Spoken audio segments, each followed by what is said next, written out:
नमस्कार साथियों, स्वागत है आप सभी का वाईफाई स्टडी 2.0 पर। मैं हूं अंकित अवस्थी। आप है मेरे साथ में एक अंतर्राष्ट्रीय खबर जो कि भारत के संदर्भ में बहुत ज्यादा जरूरी है जानना, इसके विषय पर चर्चा करने के लिए। विषय ये है कि हाल ही के अंदर भारत के एक समाचार पत्र इकोनॉमिक्स टाइम्स ने यह दावा किया है कि भारतीय सीमा के कुछ किलोमीटर अंदर तक चाइनीज सैनिक गत महीने घुस आए थे। कुछ 50 से अधिक घोड़ों पर सवार होकर वो आए थे। 100 से अधिक सैनिक थे और सैनिक जब भारत के अंदर घुस आए थे तो उन्होंने वहां पर भारत के द्वारा निर्मित किए गए एक पुल को भी क्षति पहुंचाई थी। आइए इसी के बारे में आज आपके साथ प्रॉपर डिस्कशन किया जा रहा है। कहां पर है यह क्षेत्र ये जानते हैं, किस प्रकार से ये संवेदनशील है, भारत इस क्षेत्र की सुरक्षा के लिए क्या कुछ करता आया है और क्या यह सुरक्षित क्षेत्र है भी अथवा नहीं। आइए इस विषय के बारे में चर्चा करते हैं। ये पूरी खबर हम जहां से आपको डिस्कस कर रहे हैं, इस विषय को खबर को डिस्कस करने के लिए हमने अखबार जिसकी न्यूज को कवर किया है वो है द इकोनॉमिक्स टाइम्स। साथियों, इकोनॉमिक्स टाइम्स ने लिखा है कि चाइनीज की जो पीपल्स लिबरेशन आर्मी है वो उत्तराखंड के बारहोती नामक स्थान पर एंट्री कर गई थी, जो कि जब लौटी तो इन्होंने जाते जाते भारत के एक ब्रिज को नुकसान पहुंचा दिया था। बारहोती नामक ये जो स्थान आप देख रहे हैं यह उत्तराखंड के अंदर है, ऐसा इकोनॉमिक्स टाइम्स ने कहा है कि यहां पर ये लोग आए थे और यह क्षेत्र पहली बार इनके क्षेत्राधिकार में नहीं है, यानी पहली बार यहां पर आने की इन्होंने दुस्साहस नहीं किया है। इससे पहले भी जब 1962 के दौरान भारत और चीन का युद्ध हुआ था उस समय भी चाइनीज सेना ने यहां पर घुसपैठ की थी।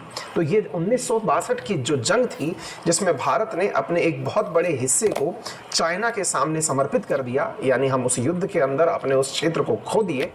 आज हम उसके बारे में भी चर्चा कर रहे हैं क्योंकि 1962 के वॉर की शुरुआत से लगभग 8 साल पहले यहां पर चाइनीज सैनिक देखे गए थे। तो कहां है यह जगह, आइए मैं अब आपको मैप पर दिखाता हूं। जैसा कि रिपोर्ट्स में कहा गया है कि ये सैनिक घोड़े पर सवार होकर के आए थे, उत्तराखंड के अंदर आए थे। तो एक बार हम इस चीज को मैप पर समझने का प्रयास करते हैं। एक यहां पर बात जो जानने की है वो ये है कि यहां पर जो उत्तराखंड के वर्तमान में सीएम है जिनका नाम है पुष्कर सिंह धामी, जब उनसे पूछा गया कि क्या यह बात सही है तो उनका कहना यह था कि उन्हें इसके बारे में कोई भी ऐसी जानकारी नहीं है, मुख्यमंत्री को इस बारे में जानकारी नहीं है। अब आप में से कुछ विद्यार्थियों के मन में यह कयास जरूर आ सकते हैं कि सीएम को जानकारी नहीं है उनके राज्य में क्या हो रहा है।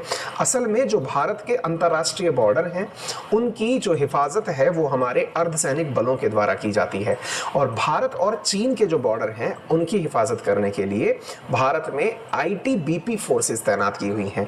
जिस प्रकार से भारत पाकिस्तान बॉर्डर पर बीएसएफ तैनात है वैसे ही भारत चीन बॉर्डर पर आईटीबीपी तैनात है। तो आईटीबीपी के अकॉर्डिंग जानकारियां पुष्ट होनी चाहिए। साथियों, आपको मालूम होना चाहिए ऐसी ही जानकारी आपको आज से कुछ ही समय पहले, लगभग अगर हम बात करें तो 8 महीने पहले की बात है, एक ऐसी ही न्यूज निकल के आई थी एक अखबार के माध्यम से जिसमें यह बताया गया था कि चीन ने अरुणाचल प्रदेश में अपना एक गांव बसा लिया है।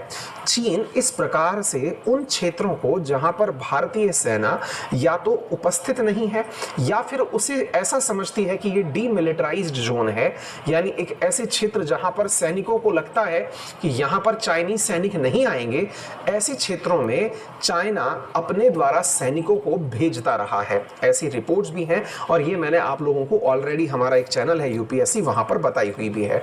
अगर मैप से हम इस बात को समझें तो आप पाएंगे कि यह घटना कहां की है। तो आप देखिए भारत के पहाड़ी राज्यों में, हिमालयन राज्यों की अगर हम बात करें तो हिमालयन राज्यों में ये राज्य जो है इसका नाम है उत्तराखंड।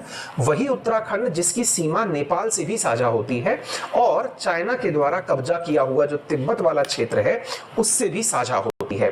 तो उत्तराखंड और इस तरफ तिब्बत, इनके बॉर्डर पर स्थित है ये वाला क्षेत्र जिसे आप देख सकते हैं। तुनसुन पास के नाम से इस जगह पर जाना जाता है और यहीं पर बारहोती नामक स्थान पर चाइनीज सैनिक कुछ किलोमीटर तक अंदर घुसे आए। तो ये वाली जो जगह है इसे आप मैप में समझ सकते हैं। भारत के लिए ये महत्वपूर्ण क्यों है? क्योंकि भारत इसी क्षेत्र से कनेक्टेड कैलाश मानसरोवर की यात्रा यहीं से करता है। आपको मालूम होना चाहिए कि चाइना ने उत्तराखंड में अपना प्रभाव प्रभाव बढ़ाने के लिए पहले भी भारत और नेपाल के संबंधों में कड़वाहट लाने का भरपूर प्रयास किया था। जब भारत ने इस जगह पर एक पर्टिकुलर प्रकार से सड़क का निर्माण किया था, उस सड़क के निर्माण के बाद नेपाल के साथ हमारा एक लंबा विवाद छिड़ा था, जिसे हम काला पानी डिस्प्यूट के नाम से जानते हैं। उस डिस्प्यूट के बाद से लेकर के अब तक नेपाल के साथ संबंध धीरे धीरे सही होते आ रहे हैं। अर्थात चीन की मंशा तो स्पष्ट है कि वो उत्तराखंड पर नजरें जमाए बैठा है, लेकिन भारत सरकार उत्तराखंड में अपने क्षेत्र को और सीमा को सुरक्षित रखने के लिए क्या कर रही है, उन पर भी हम अभी नजर डालने वाले हैं।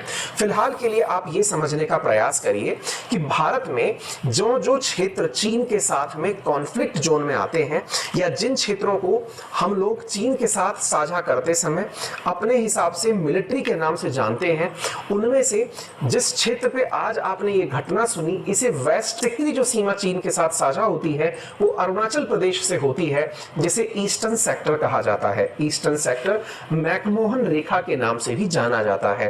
साथियों, भारत का जब 1962 का युद्ध हुआ था, तो 1962 के युद्ध में असल में जिन सेक्टर्स पर सबसे ज्यादा वॉर क्राइम्स हुए थे, वो या तो अरुणाचल प्रदेश वाला क्षेत्र था या जम्मू कश्मीर के वाला क्षेत्र था, जहां पर चुसूल वाले क्षेत्र तक चाइनीज सेना घुस आई थी। यानी कि इन दो क्षेत्रों में, आइदर ऑन दिस साइड और ऑन दिस साइड, यहां पर साथियों 1962 के युद्ध के दौरान चाइनीज सेना ने अटैक किए थे। साथियों, भारत के साथ में अगर हम बात करते हैं तो इस युद्ध का परिणाम जो निकला था वो ये था कि जम्मू कश्मीर का एक हिस्सा, जिसे आप अक्साई चीन के नाम से जानते हैं, इसके ऊपर चाइना ने कब्जा कर लिया था। साथियों, यह युद्ध भयानक तो था ही, लेकिन इस युद्ध के बाद से आज तक भारत और चीन के संबंध सामान्य नहीं हुए हैं।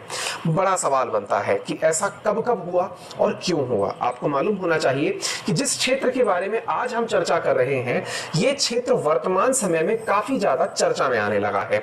उत्तराखंड के अंदर बारहोती और पूलन सुंडा, ये दो क्षेत्र ऐसे हैं जहां पर चाइनीज सेना भारत में एंट्री करने का प्रयास करती रही है। बारहोती और पूलन सुंडा में चाइनीज सेना का प्रयास पहली बार नहीं है। 1962 के युद्ध से लगभग 8 साल पहले भी चाइनीज सेना को यहां पर तकनीकी हथियारों के साथ देखा गया था, अराउंड 1954। फिर 1959 में जब तिब्बत से चाइना की प्रताड़ना के कारण दलाई लामा भाग करके भारत चले आए थे, तब यहां पर चाइनीज सैनिकों के द्वारा एग्रेशन बहुत ज्यादा बढ़ गया था।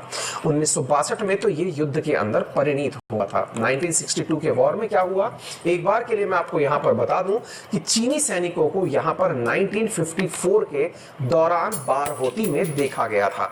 साथियों, जब भारत के अंदर 1959 में दौड़ करके दलाई लामा चले आए थे, तो तब से चीन ने यहां पर हिंसक घटनाएं करना शुरू कर दिया था।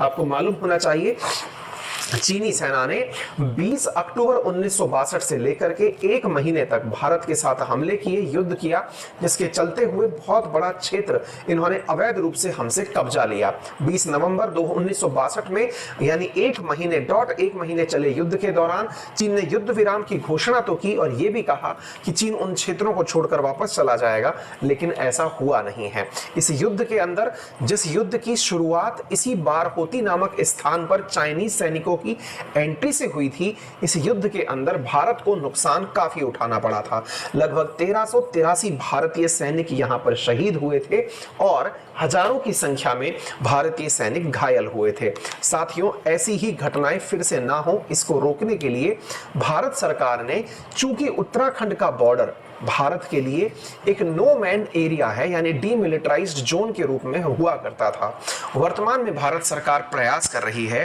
कि इस क्षेत्र पर टूरिज्म बढ़ाया जाए। टूरिज्म बढ़ाने के लिए इस क्षेत्र के अंदर लोगों को पर्यटन की दृष्टि से भेजने का प्रयास किया जा रहा है, ताकि रोजगार की तलाश में जो बारहोती जैसे क्षेत्रों से उत्तराखंड के नागरिक सफर करते हुए, यानी कि यहां से माइग्रेट करते हुए मैदानी हिस्सों में चले आए हैं, उन मैदानी हिस्सों में आए हुए नागरिकों के लिए, जो मैदानी हिस्सों में चले आए उत्तराखंड के नागरिक हैं, उन्हें उन्हीं के क्षेत्र में पर्यटन के अवसर उपलब्ध करा करके बॉर्डर एरियाज में टूरिज्म को डेवलप किया जाए, जिसकी वजह से सैनिकों के साथ साथ जो वहां के रहने वाली पब्लिक है उसे भी चाइनीज सेना की घटना के बारे में पता रहेगा और चाइनीज सेना के बारे में हमें समय समय पर सूचनाएं मिलती रहेंगी। भारत सरकार वर्तमान में इन प्रयासों को आगे बढ़ा रही है। साथियों, फिलहाल के लिए इतना ही।